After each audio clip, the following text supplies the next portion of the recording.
Nana halt, as if I didn't exist, as if I wasn't a grandmother.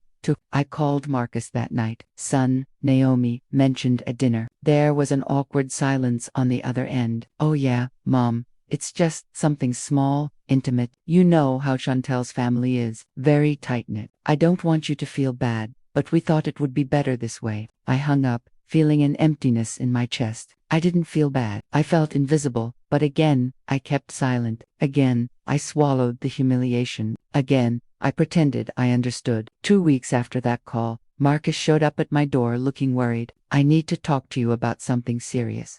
Mom. We went into the living room, and he sat on the edge of the couch with his hands clasped, as if preparing to deliver bad news. The company is going through layoffs. There's a chance I might get let go. Chantel is really stressed. The kids need stability. We need a financial cushion for the next few months, something that will allow us to breathe. He paused for a long time. Could you lend us $20,000? 20,000. The figure hit me like a punch to the gut. It was more than he had ever asked for at once. Marcus, that's a lot of money, I said, my voice trembling. I know, Mom.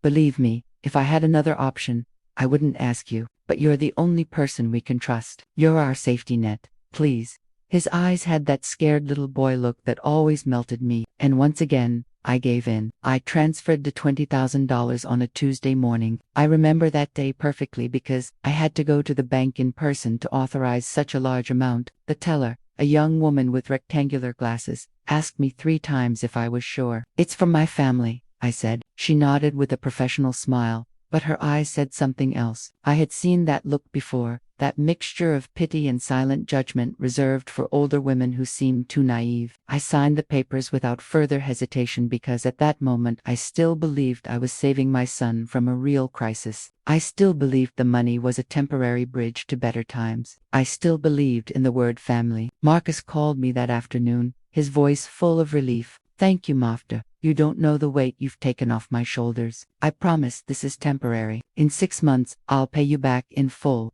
I swear. I hung up, feeling useful, needed, important. What a bitter irony. The next 2 months were strangely silent. Marcus didn't call as often as before. His texts were short, generic. All good, Mom. Busy with work. Chantel stopped responding to my messages in the family chat. When I tried to video call the grandkids, they were always busy with homework, friends, or extracurriculars. I started to feel that horrible sensation of being a bother, of interrupting lives that worked perfectly fine without me. One afternoon, I called Marcus directly. I needed to hear his voice. I needed confirmation that I still existed for him. Mom, I can't talk right now. I'm in an important meeting. I'll call you back, he said hurriedly. He never called. That night, I sat in the kitchen with a cup of tea that grew cold while I watched the phone in silence, waiting for something I knew wouldn't arrive. It was Dot, my neighbor from the apartment next door, who made me start questioning things. She was 68, a widow like me, but there was something different about her. A kind of quiet dignity, a self-possession I lacked. One afternoon, she invited me over for coffee. Ruby, forgive me for prying, but I've seen you these past few months, and you look different, quieter. What's going on? And there, without planning it, unable to hold it in anymore, I told her everything. The loans that were never repaid, the broken promises, the feeling of buying crumbs of attention with $100 bills. Dot listened without interrupting, her brown eyes fixed on mine. When I finished speaking, she sighed deeply. Ruby, you aren't a mother. You're a bank, and banks charge interest, not just financial, but emotional. What are you getting back for everything you give? The question haunted me for days. What was I getting back? Rushed calls, obligatory visits, the privilege of being remembered only when money was needed. A week after that conversation, something small but significant happened. It was Jamal's birthday. My eldest grandson was turning 21. I had bought a gift a month in advance. An expensive, genuine leather wallet I knew he would like. I called Marcus to ask what time the family gathering would be. There was an awkward silence. Mom, Jamal just wants something small this year, just with his friends. You know how young people are now, but I'll take your gift to him. Don't worry. I hung up, feeling something new. It wasn't sadness, it was rage. Rage that I wasn't even invited to the periphery of their lives. Rage that Jamal had had 21 birthdays, and I had been present at every single one. I had paid for several, and now I didn't even deserve an hour of his time. That night, I opened my laptop and reviewed my bank statements for the last 8 years. I had never done it since. I had never added it all up because I was afraid to see the final number. But that night, I needed to know. I needed to quantify exactly how much it had cost to maintain the illusion that I mattered. I opened a spreadsheet and started typing. Naomi's suite 16,000, kitchen 8,000, Chantal's car 12,000, Jamal's university 3 years 45,000, roof 7,000, class trip 3,000, club membership 2,000. And I kept adding dresses, tutors, medical emergencies for which I never saw bills, repairs for things that never broke. When I reached the end, the number on the screen glowed like an accusation. $62,300, $62,300 in 8 years. I stared at that figure until the numbers blurred. That was my life. That was the exact sum of 53 years of working, saving, sacrificing. And what did I have in return? An empty house, a phone that didn't ring, grandchildren who treated me like an awkward obligation, a son who saw me as a solution to his financial problems, not a person. I closed the laptop and something inside me hardened. It was as if a steel door had slammed shut in my chest. I didn't cry. I didn't scream. I only felt a strange coldness, an icy clarity I had never experienced. For the first time in 8 years, I began to wonder if a mother's love had to be synonymous with self-destruction, if giving without limits was a virtue or just cowardice disguised as sacrifice. A week later, the message about the family trip arrived. Marcus called me on a Saturday afternoon. His voice was casual, relaxed. "Mom, I have to tell you something. We had planned a family cruise for this summer, but we're going to have to cancel it. The economy just isn't allowing for those luxuries. We're going to postpone it for next year when things improve." I felt something strange in my stomach, like a silent alarm. "What cruise, son? You never mentioned it to me." "Oh well, it was an idea Chantal and I had. We wanted to surprise you, but it's better to be realistic, right? No sense in going into debt now. We'll just have a quiet vacation at home." I nodded, even though he couldn't see me. "All right, son, I understand." We hung up and I stared at the phone with a strange feeling. Something in his tone wasn't right. Something about the story sounded rehearsed. But I decided to believe him. I decided to give him one last chance, the benefit of the doubt, that blind faith that mothers reserve for their children, even when all the evidence screams that they are wrong. The summer holidays arrived and I stayed home. I cleaned closets that didn't need cleaning. I reorganized old photos. I cooked elaborate meals for one person and stored the leftovers in the refrigerator until they spoiled. One afternoon, Dot invited me to go with her to a book club for older women at the community center. "No, thank you," I said. "I'm not in the mood."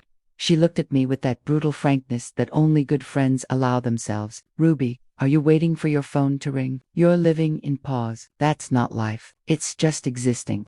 She was right, but I wasn't ready to admit it. Not yet. 3 weeks passed from the start of the holidays. 3 weeks of almost absolute silence from Marcus. Not a call to ask how I was. Not a simple text to see if I needed anything. Nothing. Just that emptiness that felt heavier every day. I tried to convince myself that he was busy, that having a station also required time, that he was probably dedicating himself to the kids, enjoying that much-needed rest. But deep down in that dark place where we keep the truths we don't want to face, I knew something wasn't right. There was a persistent unease, like when you know you forgot something important but can't remember what. That feeling stayed with me from morning until night, settled in my stomach like a cold stone. On a Thursday afternoon, while making a vegetable soup, I knew I wouldn't finish. My phone. When Marcus texted me, "Mom, we had to cancel the family trip. Finances won't allow it. We'll reschedule for later." I believed him. I worked all summer long taking extra shifts while they, as they told me, were also working hard to recover financially. 3 weeks later, I opened Instagram and saw the truth. My daughter-in-law Chantal had posted photos of a Caribbean cruise. My whole family was there. Marcus in a crisp white linen shirt smiling under the sun. Chantal in a fancy expensive coral dress. My grandkids Jamal and Naomi sporting designer straw hats that cost a fortune on those ships. Even Chantal's parents, Chuck and Eleanor Hall, were in the picture toasting with champagne. Everyone but me. The caption read, "Unforgettable family vacation." Unforgettable. That word felt like a rusty knife twisting in my chest. I stayed quiet. I didn't cry. I didn't yell. I didn't call them. I simply held my silence and continued with my life as if nothing had happened. But in that instant, Something inside of me broke forever. 3 weeks after the discovery, my phone vibrated at 7 o'clock in the morning. It was Marcus. Mom, I urgently need $6,000. Credit card issue. I'll pay you back next month. I read the message 5 times. Every word was a slap in the face. $6,000. Urgent as always, just like it had been for the last 8 years. My fingers were trembling when I typed the reply. Ask your wife's family. For words that changed everything. For words that cost me decades of submission, but which gave me something I never imagined. Freedom. Marcus tried to call 17 times that day. I didn't answer any of them. Chantel sent me a lengthy message full of confusing explanations about misunderstandings and surprises. I deleted it without reading the whole thing. That same afternoon, I went to the bank and closed the joint account we had shared for years. I canceled the extra cards they held in their names. I blocked the automatic transfers. And for the first time in nearly a decade, I breathed without feeling a hand on my throat. But to understand why those 4 words were so powerful, I need to go back to the beginning. I need to tell you how a 73-year-old black woman who worked her entire life ended up being the ATM for her own family. How a mother's love became a gilded trap she didn't know how to escape. It all started 8 years ago when my husband Earl passed away and left me alone with a paid-for house, a decent pension, and some savings. I was devastated. But Marcus seemed even more affected. He was my only son, my reason for living, and seeing him suffer broke my heart. One afternoon, 2 months after the funeral, he came to visit, which they sat on the very couch where I'm remembering all this now. And Marcus took my hand with that tenderness he always knew how to use so well. Mom, I need to ask you for something, he said softly. Chantel and I want to throw a special Sweet 16 party for Naomi. You know how she is so sensitive, so fragile, but with the expense of Dad's funeral and the economy, we just can't swing it. I know it's a lot to ask, but could you lend us $10,000? I promise we'll pay you back in 6 months. I looked at Chantel. She nodded with a perfect smile, one of those she probably practiced in the mirror. It's just a temporary loan, Ruby. We want Naomi to have a beautiful memory of this milestone. You understand, right? Of course, I understood. I was the grandmother. I was the one who had to understand. I was the one who had just lost her husband and needed to feel useful. I needed to feel like I still mattered to someone. So, I said yes. I transferred the $10,000 the next day. Naomi had her party at an upscale private venue with colored lights and a chocolate fountain. I sat at a back table watching my granddaughter dance happily. They never paid me back. They never mentioned it again, and I never asked. 6 months later came the next request. Mom, we need to remodel the kitchen. The pipes are old and there's a moisture problem. $8,000. Then it was Chantel's car because hers broke down. $12,000. After that, it was the private university for Jamal because the public option wasn't up to par. $45,000. $15,000 per year for 3 years. Each time there was a reason. Each time it was urgent. Each time it was temporary, and each time I opened my account and transferred the money. Without too many questions, because that's what mothers do, right? Sacrifice, give without expecting anything in return. Be the invisible support holding everything together from the shadows. But what I didn't understand then, what took me years and $60,000 to realize, is that there's a huge difference between helping and being used, between love and manipulation, between family and convenience. The first years after Earl's death were confusing. I was lost in an ocean of loneliness, clinging to any floating board that would keep me afloat. And Marcus knew it. He knew every one of my weaknesses, every vulnerable corner of my heart as a widowed mother. He would visit on Sundays with Chantel and the kids, always with that long hug that made me feel like I still had a family, that I still mattered. Mom, you look tired, he'd say while Chantel made coffee in my kitchen, as if she owned the place. You should rest more. We're here for whatever you need. And I felt lucky. How foolish, how blind, how desperately lonely I must have been not to see that those visits always ended with a request wrapped up like a gift. Marcus had a special talent for making his needs sound like family emergencies. He never said, I want. He always said, we need. It was never for him. It was always for the children, for the future, to maintain stability at home. Mom, Jamal needs a math tutor if we want him to get into a good university. Mom, Naomi needs braces urgently. The dentist says if we don't do it now, it'll be worse later. Mom, we need to replace the roof. There are leaks, and it could be dangerous. Every argument was solid. Every reason seemed legitimate. And I who had worked for 53 years as a certified nursing assistant and in hospital housekeeping, who had saved every penny with the discipline of someone who knows what scarcity feels like, opened my wallet again and again. Chantal was subtler, but just as effective. She never asked directly. Instead, she dropped poisoned comments disguised as concern. "Oh, Ruby, it's a shame you can't come to Jamal's birthday at the club.